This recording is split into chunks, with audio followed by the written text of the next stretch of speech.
A tarde no CT do Parque Gigante foi de definições do time de Eduardo Cudê para enfrentar o Juventude pela Copa do Brasil. Mas fora do campo, diretorias de Inter e do time de Caxias conversam com a CBF e com o governo estadual a respeito das estradas, da situação calamitosa do estado e principalmente quanto às chuvas e a possibilidade do cancelamento do jogo de amanhã à noite. A gente vai falar sobre isso e algumas coisas que eu tenho de bastidor, principalmente desde o estádio Beira-Rio. E ainda, Ender Valencia faz uma revelação importante a Rafael Sobis em um podcast e a imagem que revoltou colorados nas redes sociais quanto ao pênalti não marcado no zagueiro Gabriel Mercado diante do Atlético Goianiense. Vamos falar sobre tudo isso? Então tu sabe, fica comigo depois da vinheta.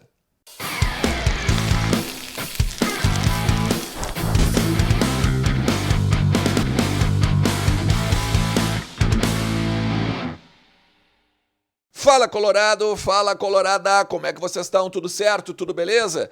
Espero, cara, que tu que esteja me assistindo não tenha nenhum problema quanto às chuvas, não tenha problema também com alagamentos ou inundações aí perto da tua casa, que esteja tudo bem na tua casa, inclusive, beleza? Estou acompanhando, né, todo dia aí, toda essa situação calamitosa do nosso estado. E torço muito, cara, mas muito mesmo, para que as chuvas não tenham te afetado, beleza? Se sim, entre em contato com a Defesa Civil, entre em contato com os órgãos competentes, com o governo, principalmente, né, para ser bem assistido e ter tudo que tu possa ter aí para que os dias, né, a vida possa voltar ao normal normalmente, beleza? Ó, eu quero falar também, então, aproveitar desde o início desse vídeo para falar sobre a situação de Inter e Juventude. Porque o Juventude era para ter saído de Caxias do Sul a 1h30 da tarde, agora desta terça-feira, vindo a Porto Alegre normalmente, né? E aí estar no hotel, tranquilo, salvo para a partida de amanhã. Só que agora eu tô gravando esse vídeo por volta das 5 e pouco, tá?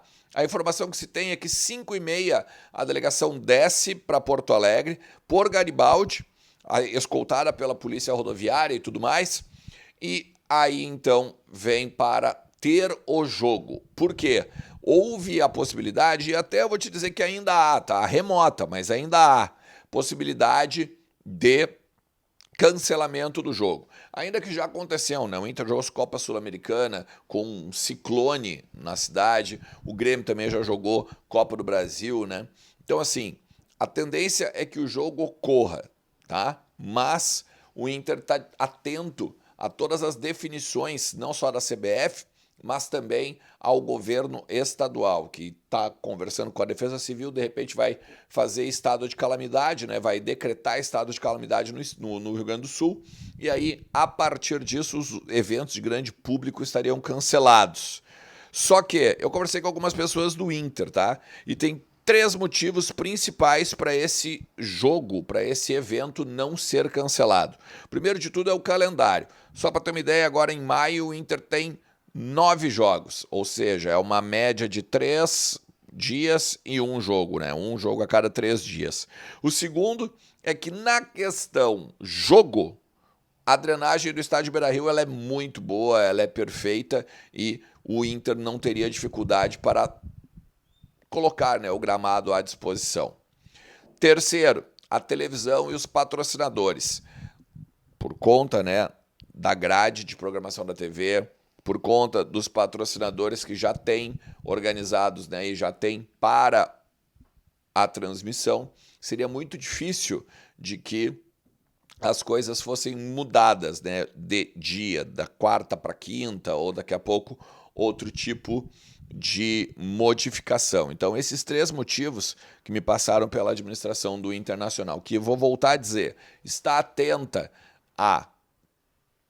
ao deslocamento do Juventude para Porto Alegre, a qualquer alteração aí, né, que o governo estadual venha a fazer em alguma questão aí envolvendo estado de calamidade no estado, e também, né, a CBF pedindo informações e, obviamente, né, ficando bem ligado no que pode e o que não pode acontecer. Enquanto isso, o Cudê treina no CT do Parque Gigante. Não vai ter Alan Patrick, não vai ter o Ener Valencia. Estão de volta num processo gradativo de retreinamento. A ideia é que semana que vem, então, eles estejam à disposição, provavelmente contra o Real Tomayapo ou ainda no Juventude pelo Campeonato Brasileiro, tá? Inclusive, já que a gente está falando do Valência, eu tinha dito que eu ia trazer alguns bastidores, né, sobre o podcast do Sobis e a entrevista que ele fez com o equatoriano. E eu conversei com o Sobis em alguns momentos nos últimos dias e é muito legal assim ver o quanto ele está feliz com o projeto e o quanto ele está feliz com a repercussão, né? De poder falar de Inter, de poder entrevistar os jogadores atuais e de repente até mesmo ídolos do passado, de repente até jogador que ele já atuou em campo, né? Ou que, vamos supor que ele pegue o Dunga. Duvido que o Dunga não seja um cara que ele tem admiração pela história que tem no Inter, pela história que tem no futebol, né? E ele diz ainda, né, que foi fácil para ficar desenvolto, que na frente das câmeras ficou ali de boa. Eu achei ele um pouquinho travado no início, tá? Eu falei até para ele, mas ele disse que não, que foi bem de boa e que à medida, né, que as coisas evoluam nesse projeto, aí ele vai se soltar ainda mais. Ele foi na casa do Ener Valencia, tá aqui em cima, depois tu dá uma olhada, tá? Ele foi na casa do Ener Valencia, foi recebido pelo jogador e contaram, né, bastidores do Fluminense que ele não conseguiu dormir, ele pensa até hoje como aquela bola de cabeça não entrou, que ele ficou muito tempo sozinho, chorando, que ele teve dificuldade, né, para fazer o antidoping, inclusive no dia do jogo, porque ele estava muito nervoso, estava muito ansioso em cima do que aconteceu ou do que não aconteceu também. E ele fez uma revelação, né, que a lesão que ele teve no pé foi agravada pelo jogo contra o Juventude. Ele jogou aquele jogo da semifinal, agora no Beira-Rio, que foi eliminado com a eliminação nos pênaltis, infiltrado. E por conta disso houve dificuldades na recuperação dele. Por isso que ele voltou agora só essa semana. Poderia ter voltado antes, mas como forçaram, né, a volta, o retorno para a semifinal, ele acabou então prejudicado nessa questão aí da recuperação. Por último, cara, eu quero falar com você sobre essa imagem aqui, ó. E essa imagem aqui revoltou os colorados nas redes sociais, tá? Eu te confesso que eu ainda não sei quem é o dono dessa imagem, qual fotógrafo que colocou o ponto certo, né, o momento certo do pênalti marcado, né, ou sonegado, não marcado, né, pela Edna Alves no confronto diante do Atlético Goianiense agora nesse final de semana no Beira-Rio.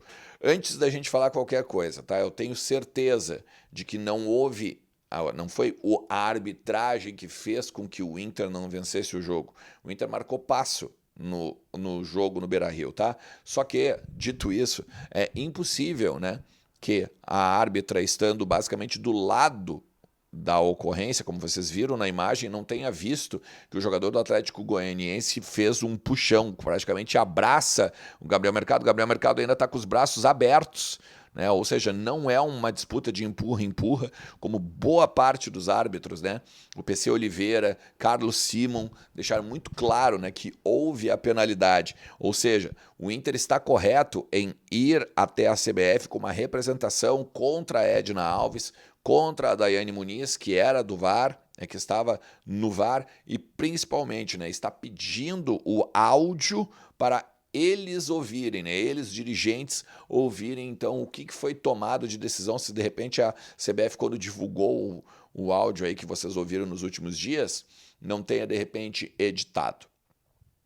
É tenso, né, cara? Tem que jogar sempre contra 12, é bem complicado. Mas se tu chegou até aqui, meu, eu te agradeço demais. E não te esquece que a KTO é minha parceira aqui do canal e tá te esperando lá com o cupom Ernest. Chega junto para ganhar 20% de bônus e te divertir, porque KTO é onde a diversão acontece. Um site para maior de 18 anos e lembra sempre, né? Brinca com responsabilidade. Valeu, forte abraço. Tchau.